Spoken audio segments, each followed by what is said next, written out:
Martin Foyston, what brings an Englishman to Stockholm? Well, that's quite a long story. I was in Fulham for 7 years, and I was there with fantastic people. And I just felt over that time that I was doing a lot of the analysis for the first team, and I just felt at that moment which way I was going to go.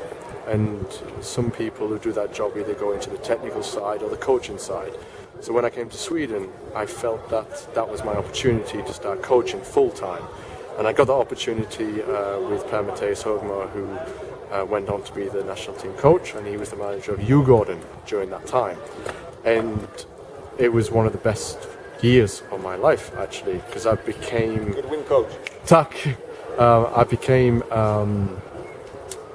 able to do the things that I understood, but to do it out on the pitch was a whole new understanding for me, and I thrived in that environment, and I knew that was the type of job I wanted to do for the rest of my life. It just so happened by chance that off the back of that work in U19, I get the job in the national team. And it came quite quick, actually, after a year of coaching and then in the national team. But it was incredible. You're playing against France in the start of France with 70,000 people. We played at Wembley. So that gave you a little bit of not just experience, but you have to be on your game. You can't wing it at that level. You need to know what you're talking about. And that's all credit to the work that I did in Fulham. I felt I was prepared to be a coach. I didn't just decide one day I'm going to be a coach and that's it. So I think that was kind of like my degree, my homework to becoming a coach.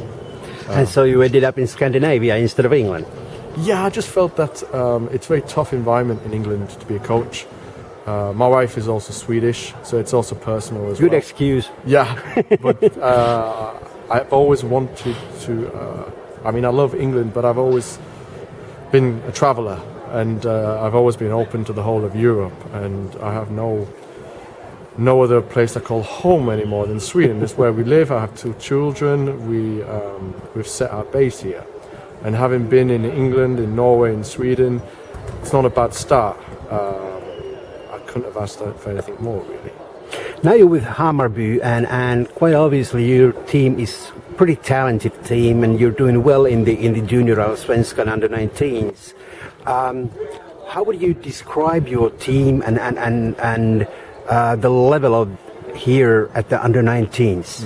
It's a very good level, actually. The one thing that I focus on the most is that I have come from a first team environment, so I've been in that position where you are bringing young players up to the first team, and it's always about trust. Can you trust that player, talent-wise or work-wise? It's just about trust. But we work very heavily with this group on professionalism, discipline and character. Talent is one thing, but you can see today that we have the ability to play, but that can all fall apart if things are not going your way. So this team are together because we work so hard on the human aspect about, if you fail making a good football player, hopefully you've succeeded in making a better human being. Yeah, and that's the Hammarbyn way. Yeah, because the numbers just don't add up. Not everyone is going to be that guy going into the first team. So you have something to fall back on if you don't succeed in that area. So you can always succeed in making better human beings, but you have to take you have to take what you get when it comes to how many players actually make it. What about your academy structure? At what level do you start recruiting players, or do you recruit players, or do the players just come to you? Yeah, different academies do it different.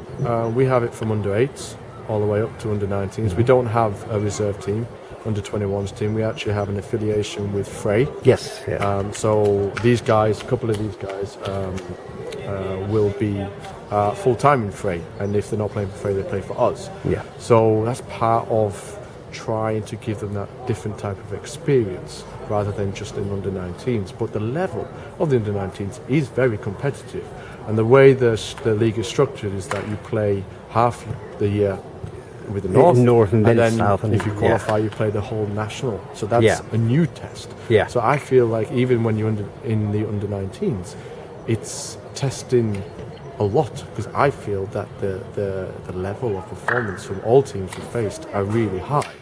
But I came into an academy where the structure was actually really, really clear. And that's the most important thing. Is it clear for every coach going into the academy? What is your role? There's no room for one coach to just go off and say, we're going to do our warm-up this way, we're going to play this way, we're going to play this shape.